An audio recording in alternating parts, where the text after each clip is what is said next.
श्री राम समर्थ। गृहस्थी में स्त्री कैसे बरते। स्त्री पति सेवा ही अपना धर्म माने। गृहस्थी में जो कर्तव्य वही सत्कर्म है। अंतःकरण में संतोष ही हमारी साधना है। सब सुखी रहे और नित्य नाम स्मरण करे। परिणाम यह होता है कि सभी प्रकार का सुख हमें प्राप्त होता है और घर बैठे बैठे भगवान की भी प्राप्ति होती है। स्त्री को कर्तव्य में तत्पर रहना चाहिए और मुख में राम नाम होना चाहिए। देह से सबकी सेवा करने से ही सबसे बड़ा लाभ होता है। परमात्मा ने जो जो दिया है वह संभाल के रखने में ही स्त्री की भलाई है और सबकी भलाई भी उसी में है। अधिक लोभ न करने में ही परमार्थ है। अतः लोभ में मन कभी उलझना नहीं चाहिए।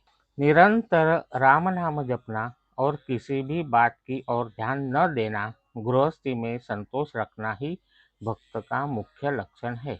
जो पतिव्रता नारियां हुई है उनका स्मरण करे, इसी से पुण्य लाभ होगा। पति से कभी कोस कर वेदना देने वाले वचनों से बोलना ठीक नहीं। सज्जन को यही रीति पसंद होती है।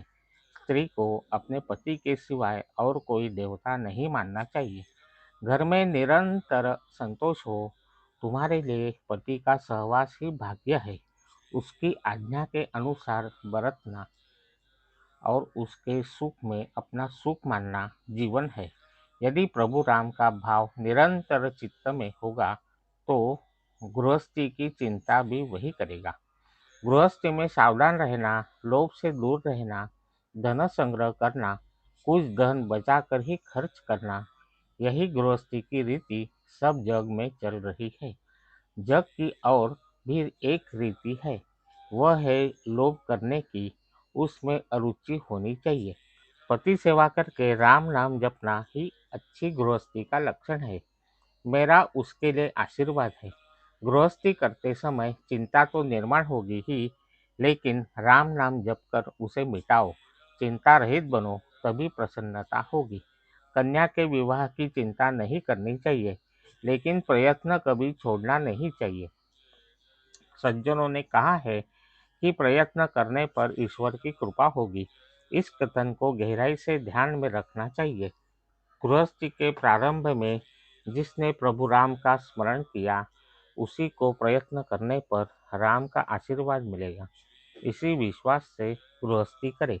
जो केवल दिखावे के लिए मधुर मधुर बोलता है, उस पर कभी विश्वास मत कीजिए। उसका बोलना तो विष है। ऐसे लोगों का सहवास नहीं करना चाहिए। मैं तुमसे कहना चाहता हूँ कि जो दिखावटी है उस पर भरोसा मत करो।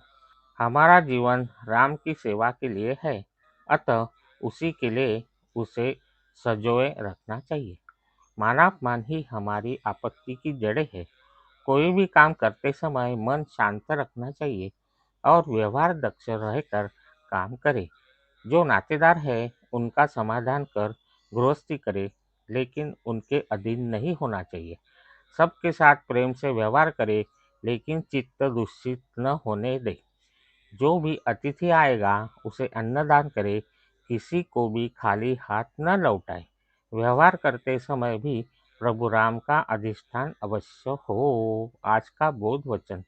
राम पर विश्वास रखकर सुख से गृहस्थी करे। जय श्री राम। जानकी जीवन स्मरण। जय जय राम।